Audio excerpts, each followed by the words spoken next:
Salve, salve, pessoal! Uma ótima semana a todos vocês. Segundou e é claro que nós vamos falar bastante sobre a quarta rodada da Premier League, um conteúdo dedicado aos principais jogos aí que eu acompanhei ao longo desta quarta rodada, muito interessante e que você vai a pena ficar aqui por dentro de tudo que rolou. Então, vamos já, desde já, você pode deixar aqui o seu comentário, sua pergunta, e a gente vai estar respondendo na caixa de comentários. E não se esqueça do seu like, se inscreva no canal, ative as notificações e bora falar bastante de Premier League aqui no canal. E vamos nessa para toda essa rodada que foi muito interessante. E é claro que a gente vai passar a classificação geral e depois os resultados dos jogos e analisando os jogos mais importantes. Vamos nessa? Então, bora lá, porque o tempo urge e a Sapucaí é grande. Então, vamos para a nossa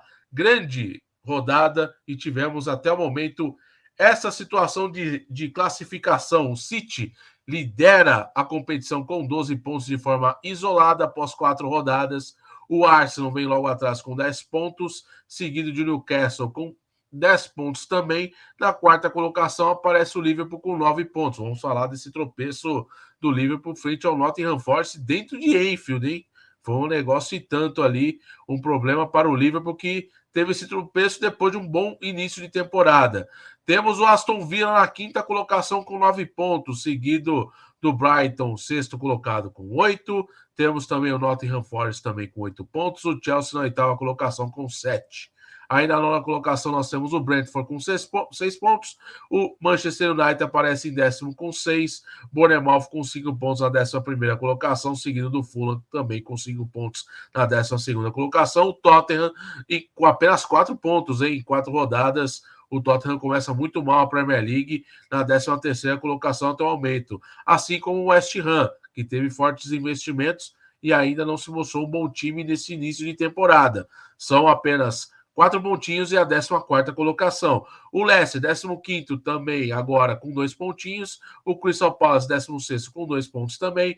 O Ipswich também com 2 pontos aparece na 17ª colocação. E na zona de rebaixamento nós temos o Wolverhampton, o Southampton e o Everton.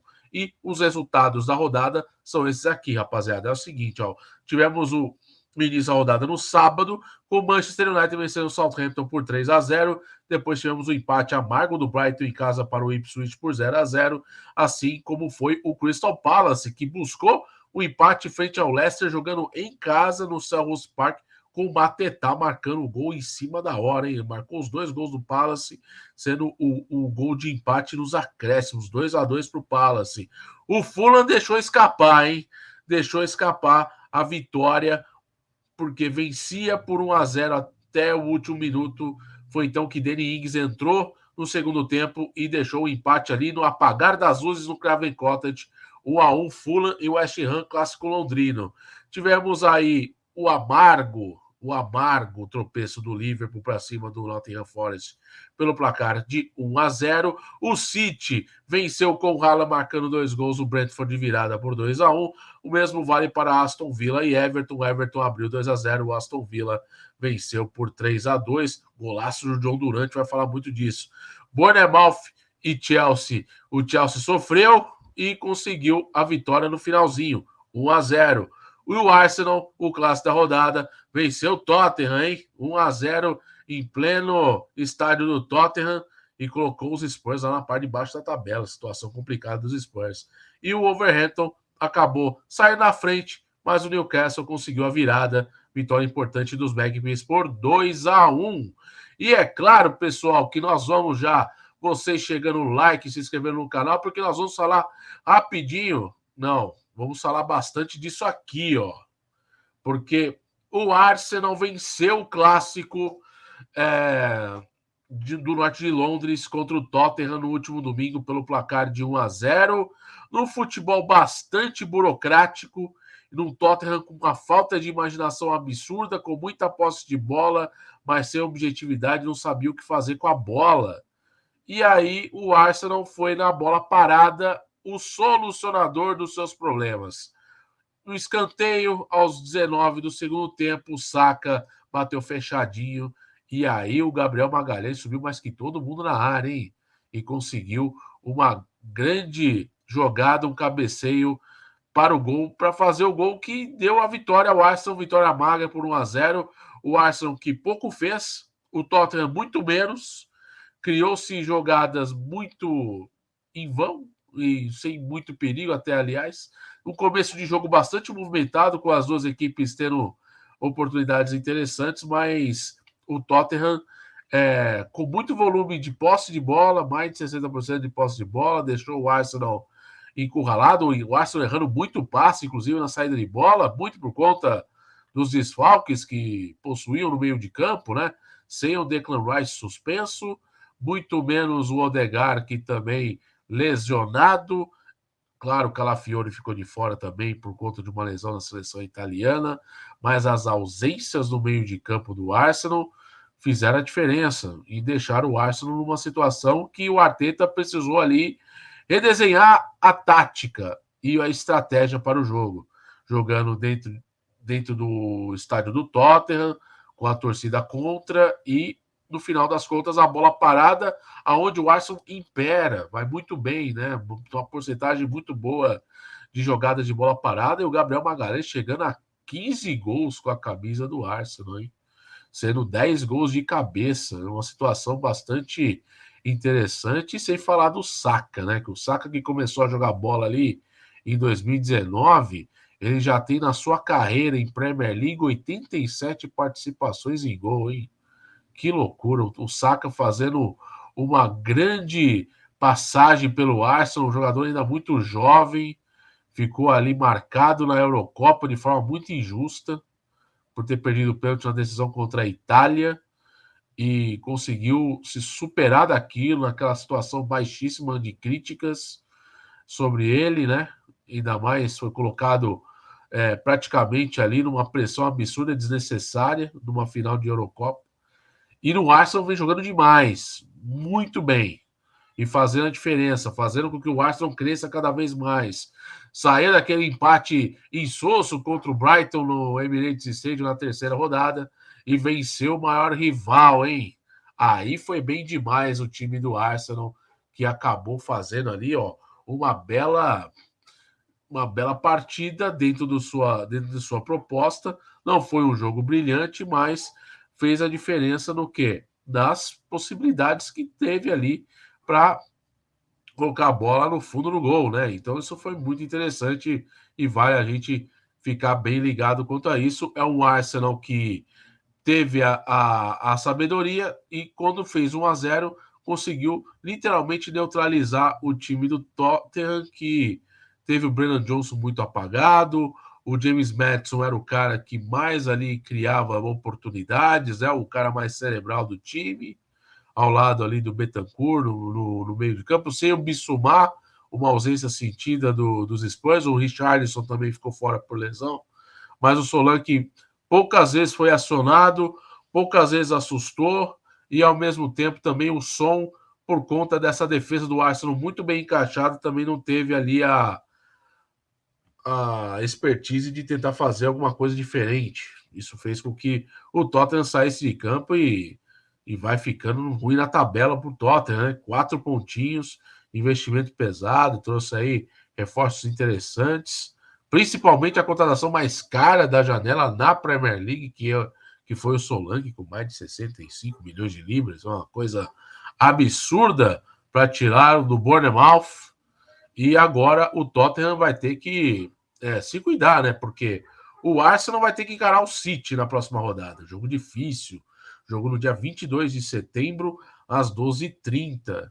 E além disso, pessoal, tem uma questão muito importante. O Tottenham vai jogar em casa contra o Brentford, que fez um jogo muito interessante com o City e não deixou a peteca cair, apesar de deixar ali assustar bastante o City, por mais que tenha perdido o jogo. O Brentford vendeu caro a derrota frente ao City e vai ser um adversário bastante perigoso para o Tottenham dentro de casa novamente na próxima rodada. Então vale a pena a gente ficar de olho nos Spurs por conta desta questão. Para o Arsenal, beleza, recuperou dentro das possibilidades, os desfalques, vai focando para a próxima rodada contra o City. Além disso, o Arsenal tem o quê? A estreia na Champions League, exatamente. Encara a Atalanta na próxima quinta-feira, às 4 da tarde. Jogo interessante para a gente ficar de olho no Arsenal. E temos também aqui, ó, falando um pouco sobre esse time aqui, ó. O Chelsea venceu na rodada, pessoal. Venceu e foi um jogo, ó, que eu vou falar para vocês, hein? Teve pênalti do Robert Sanchez, ele defendeu a cobrança do jogador do Bournemouth, um pênalti perdido para o Bournemouth, que o Chelsea teve muita resiliência, um time muito competente dentro do que poderia ser feito, encarou a pressão que é jogar no Vitality Stadium e, ao mesmo tempo, soube neutralizar as ameaças do Bournemouth e, ao mesmo tempo, teve também o quê? Essa figura aqui, ó, Nkunku, voltou a marcar pelo Chelsea, ele faz o gol, recebendo o passe de quem? Jadon Sancho, ele que entrou no intervalo da partida, um jogo muito importante para o Sancho, e vitória do time do Chelsea. Vitória por 1-0. O Chelsea que conseguiu fazer um resultado muito importante fora de casa. Além disso, pessoal, tem um ponto muito importante também. O Enzo Maresca está tentando ajeitar o time. E a gente sabe que não é fácil ajeitar o time do Chelsea em meio a tantas contratações e investimentos que foram realizados ao longo do tempo. E isso pode ser um fator que pode ser muito importante para que o Chelsea, aos pouquinhos, vai ganhando o quê? Sequência de jogo. E, é claro, o elenco é muito jovem, tem algumas baixas, tem algumas situações que o time precisa melhorar, mas com as chegadas de jogadores importantes, como o caso do Sancho, do João Félix, do Pedro Neto, a tendência é que o Chelsea, tendo um pouquinho mais de tempo e calma para trabalhar e conseguir essas vitórias importantes, o time ganhe confiança ao longo do campeonato. E aí tem aquela questão, não joga competições pesadas na Europa, vai jogar a Conference League com o Cole Palmer ali poupado. Cole Palmer não jogará a primeira fase, então é uma oportunidade do Chelsea ali, o que? Aos pouquinhos e ganhando a confiança em meio ao turbilhão que se encontra na parte de diretiva do Chelsea, né? Com o Todd Bowley ali passando por apuros com os outros acionistas, né? E tendo aquela queda de braço fora do campo que, por enquanto, não tem atrapalhado. O investimento segue sendo assim bastante pesado, mas o Chelsea precisa traduzir esse investimento, né? Os 400 milhões de euros da temporada passada e mais os 200 milhões de euros dessa, para fazer com que o time cresça. E precisa mesmo, mas ao mesmo tempo precisa ter esse respaldo para o Maresca fazer o trabalho dele, né? Outro resultado importante, pessoal, que aconteceu também nessa rodada, que a gente também não pode deixar de mencionar, é a vitória do Aston Villa. E uma vitória de virada, uma vitória pelo placar de 3-2. 3-2, o Aston Villa perdia o jogo por 2-0 dentro do Villa Park, com o McNeil para o Everton marcando aos 16 e o Calvert-Lewin aos 27. Uma jogada de contra-ataque, uma jogada de bola parada, com 18% de posse de bola. O Everton vencia o jogo em 27 minutos de partida. Coisa surreal, o Everton encaixou 2 lances e fez 2 gols sem praticamente ter a posse de bola ali paupérrima. E aí veio a reação dele, Ollie Watkins marcando aos 36, diminuindo para o Aston Villa, depois o empate no comecinho do segundo tempo aos 13 minutos, e aí o gol da rodada. Eu não posso mostrar o gol aqui, mas você aproveite e veja o gol que o John Duran fez num chute de fora da área, que o Dibu Martinez e a torcida do Aston Villa ficaram incrédulos de tanta beleza que foi o gol, porque de outro lado tinha um atacante muito promissor de 20 anos, alvo de vários clubes da Premier League que queriam os seus esforços, né? Queriam a sua contratação. e no final das contas ele permaneceu no Aston Villa para fazer essa pintura, e é o terceiro gol dele em 4 jogos na competição. Então é importante a gente ficar de olho no John Duran. Fez um golaço, um chute de fora da área, o Pickford tentou se esticar todo para evitar o gol, mas acabou não conseguindo evitar a segunda derrota de virada do Everton no jogo da Premier League, né?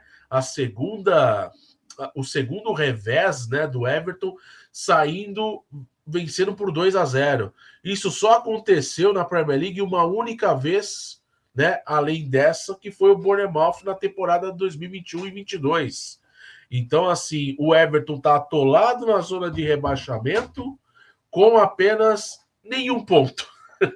Nenhum ponto para o Everton. E 4 gols marcados, 13 sofridos e uma crise sem precedentes, né? Porque a diretoria está largada, o atual dono aguarda uma proposta do John Textor para que as coisas deem certo, para que o Textor assuma o Everton de uma forma definitiva e seja o novo dono do Everton, mas para isso ele precisa desvencilhar como acionista do Crystal Palace e fazendo com que o Everton tenha um pouco de calma fora de campo, porque é uma diretoria que está totalmente sem rumo, abandonada, né? E assim, a janela do Everton foi muito fraca, poucos reforços, poucas contratações importantes, e ao mesmo tempo perde um jogador como, por exemplo, o Onaná, o volante que está agora no Aston Villa, que foi a maior contratação do Aston Villa na janela.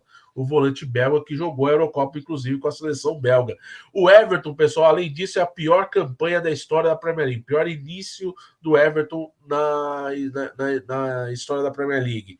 A última vez que aconteceu isso, do Everton perder os 4 primeiros jogos, foi em 58. Ou seja, nós temos aí, vamos fazer as contas, mais 56 anos. Então, assim, é muita coisa. É o Everton dos anos 50 que teve o pior início de temporada, igualmente a esse momento que o Everton se encontra. E não está sendo fácil para o Everton, porque, é claro, a pressão é grande por resultado, vai encarar o Leicester fora de casa, onde o Leicester também não ganhou ainda na disputa, né, dessa temporada, e precisa de uma reação para fazer com que o time cresça, que melhore cada vez mais. Então, pessoal, vamos ficar de olho nessa questão do Everton, porque tem questão política e, é claro, tem a questão que envolve principalmente o lado do time. O Sandaish não está conseguindo fazer com que esse time não consiga fazer ele rodar. E isso acaba sendo uma situação bastante complicada. Agora, para a próxima rodada, é isso, joga fora de casa, dentro do time que tá com sede de vencer, e tem o Jamie Vardy já com 2 gols na temporada, ele que já tá liberando os 40 anos, que foi um cara muito importante no título de 2016 pelo Leicester, o Jamie Vardy que fez uma grande trajetória como jogador do Leicester, e é acho que o único remanescente daquele time campeão da Premier League lá atrás. E aí vai ser uma tarefa difícil jogar no King Power Stadium. É claro, pessoal, tem muita coisa para rolar com toda a certeza.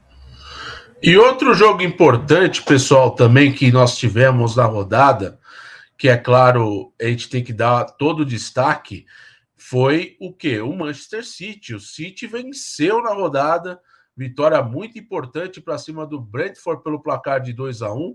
O Issa marcando logo no primeiro minuto, depois o Brentford acabou cedendo a virada, graças ao Erling Haaland, que chegou a 9 gols na competição, hein? O Haaland, que fez 36 gols na sua primeira temporada na Premier League, e agora já tem meio que um quarto dos gols que ele marcou há 2 temporadas. Então pode ter uma marca interessante aí, marca nova de maior número de gols, uma única edição de Premier League, porque o Haaland começou muito bem essa temporada, teve a chance de fazer hat-trick, teve bola na trave, mas fez 2 gols e ajudou o City a sair do Etihad Stadium com uma vitória muito importante. Gols apenas na primeira etapa, tá? Primeira etapa muito importante.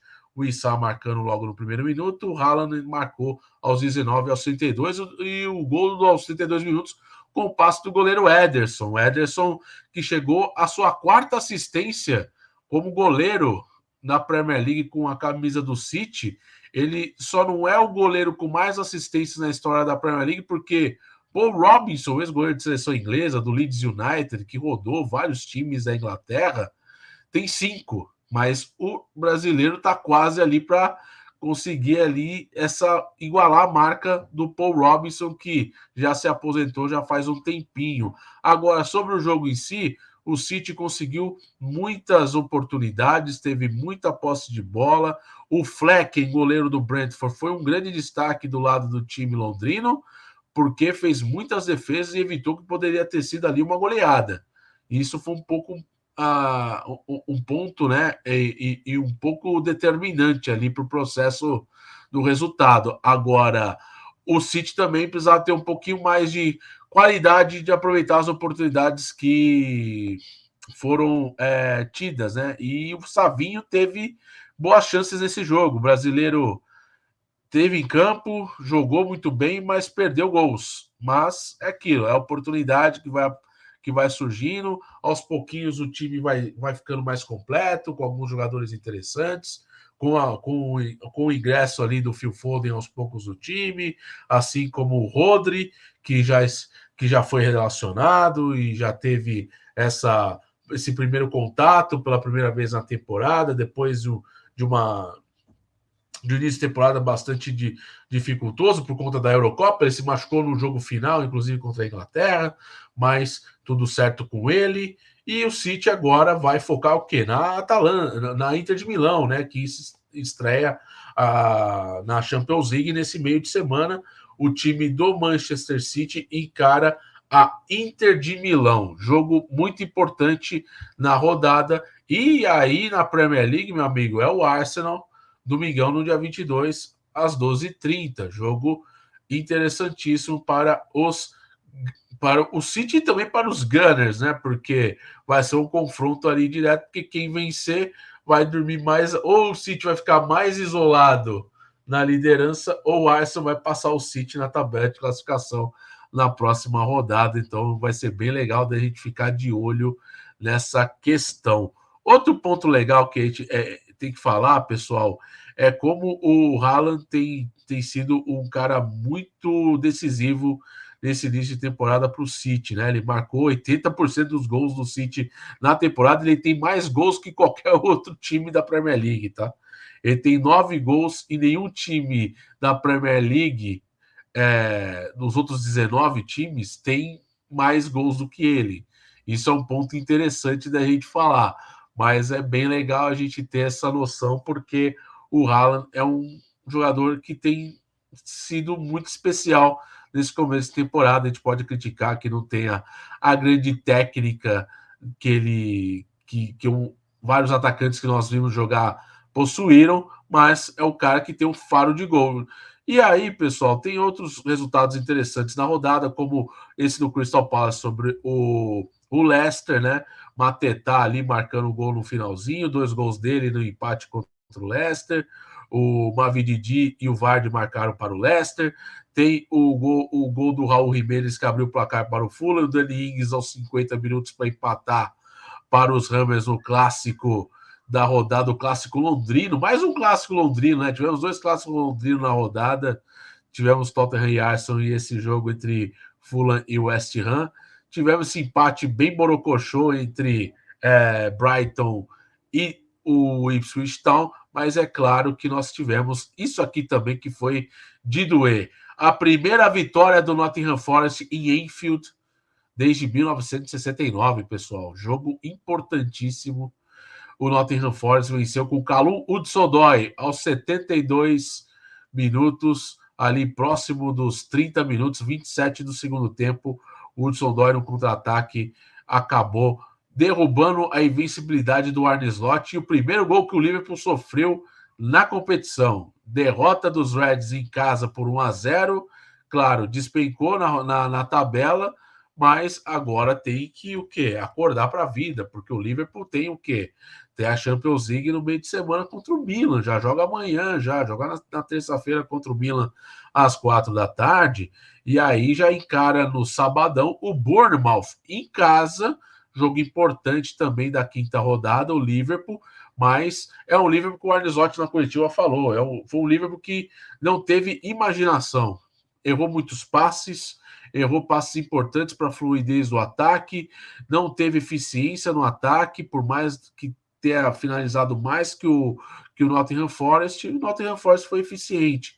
Só que o Liverpool novamente pecou demais nas finalizações, e isso acabou custando demais para os Reds essa derrota muito impactante até, né? Porque o Liverpool vinha de uma vitória forte contra o Manchester United em Old Trafford por 3-0, né? Foi um jogo interessantíssimo para o time do Liverpool, que nadou tipo de braçada sobre o Manchester United, veio a data FIFA, encarou um adversário teoricamente mais inferior, mas não deu nada certo para o Liverpool contra o Forest. E o Murilo também, o zagueiro muito importante, também esteve em destaque, inclusive eleito para o time da rodada.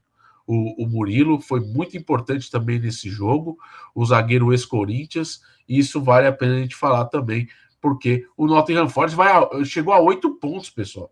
O Nottingham Forest veio no começo de campeonato interessante, que vale a gente ficar de olho.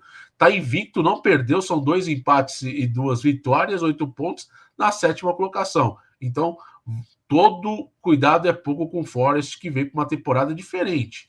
Parece que não vai brigar para não cair como foi na temporada passada.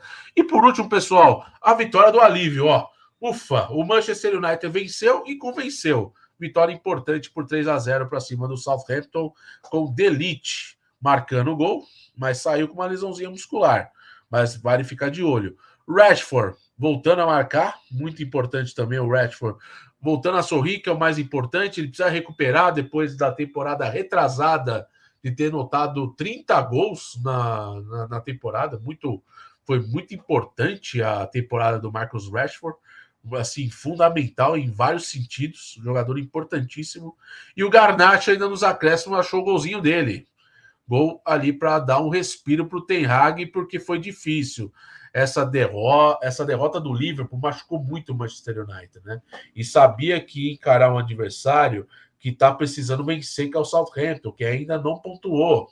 E aí tem esse lado importante, né? O Southampton também tem essa pressão para vencer, porque é um time que voltou da elite, né? Ele estava na temporada passada na Championship e voltou para disputar a Premier League. Então tem essa pressão de vencer.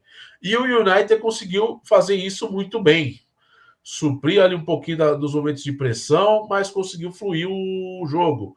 Com o Marcus Rashford jogando bem e, é claro, ganhando confiança. O United precisa de confiança, precisa que o jogo encaixe, precisa que as coisas vão ali, jogo a jogo, para fazer com que o time coloque-se dentro do seu devido lugar, para fazer com que as coisas aconteçam de uma forma positiva.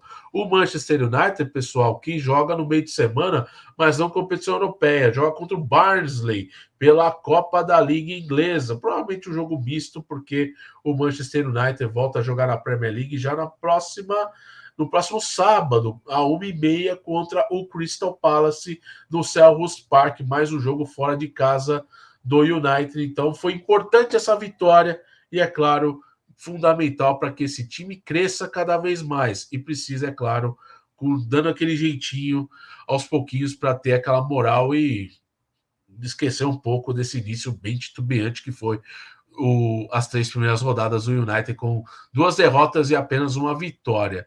Na próxima rodada, rapaziada, temos isso aqui, ó, para a gente fechar o nosso bate-papo. No dia 21, sabadão, 8h30 da manhã, temos West Ham e Chelsea.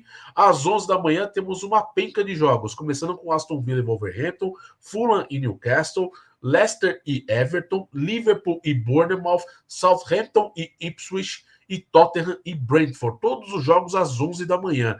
Depois nós temos Crystal Palace e Manchester United à 1h30 da tarde. E no sabadão, no domingão, dia 22, Brighton e Nottingham Forest às 10 da manhã e o Manchester City encarando o Arsenal do grande clássico da rodada, pessoal. Isso foi o quê? O bate-papo Premier League dessa rodada. Então, deixe seu like, se inscreva no canal, ative as notificações, deixe seu comentário para a gente seguir aqui falando bastante de Premier League. E eu volto em breve com mais um vídeo aqui, beleza? Um grande abraço, tamo junto e fui!